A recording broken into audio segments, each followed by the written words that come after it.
Hello everyone. Please check the link on top of the video for the best weight loss solution on the internet. Before we get started, any of the most obvious locations that individuals put on weight is within the belly area. Naturally, we look for the simplest way to get rid of the fat from this area. And because of our inherent tendency to do things as easily as possible, we regularly buy into some common myths. Below are 5 of the most typical myths with regards to shedding stomach fat and getting the abdominals you want. Point 1.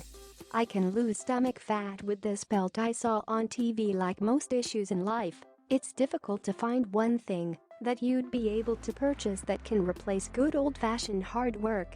The gadgets which are advertised on late-night infomercials can be fabricated from inferior supplies and are poor quality. They're typically prone to breaking, and you'll doubtless end up frustrated by an absence of progress and perhaps out of money. Point 2. I can drop some weight where I would like to. Fat does not uniformly come off of the body. It is just a fact of life.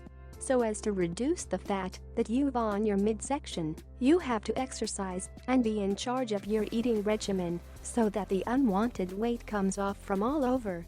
While doing tons of crunches without the advantage of doing different workout routines and controlling your diet will definitely provide you with rock-hard abs, no one will ever see them beneath the fat. Point 3. Diet doesn't matter so long as I exercise. Bzzzt. Wrong. Whereas most individuals believe that they went through a time frame, namely the teenage years, when they could eat anything they needed and never have it damage them, this is not true. Nearly all of that time there were 3 issues that had been quietly controlling our diets.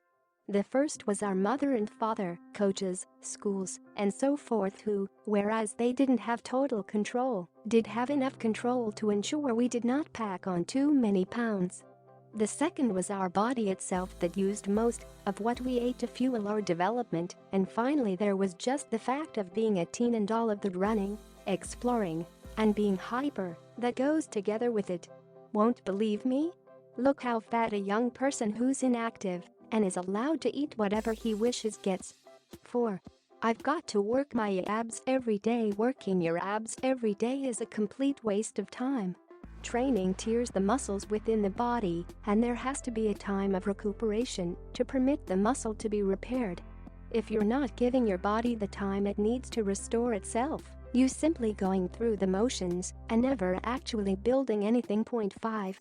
I simply need to do numerous reps of any exercise in isolation may work that individual muscle group. However, until you work your entire body and manage your food regimen, the benefits will probably be limited. Your body is a machine that can grow and turn into what you want it, but it surely has limits on the way it can do that. Simply working one set of muscle tissues in isolation leaves the rest of the body weak and unable to efficiently burn fat. As you may see from this brief article, there's 5 myths that it's important to overcome if you want to get the most out of your training routine. As you might not have wrestled with all these misconceptions, it is possible that you've at the least considered a few of them. If you happen to be wrestling with any of them, attempt one thing completely different and do the opposite of what these myths are. Take a complete body view of working out and work to improve yourself as an individual as opposed to just one specific area.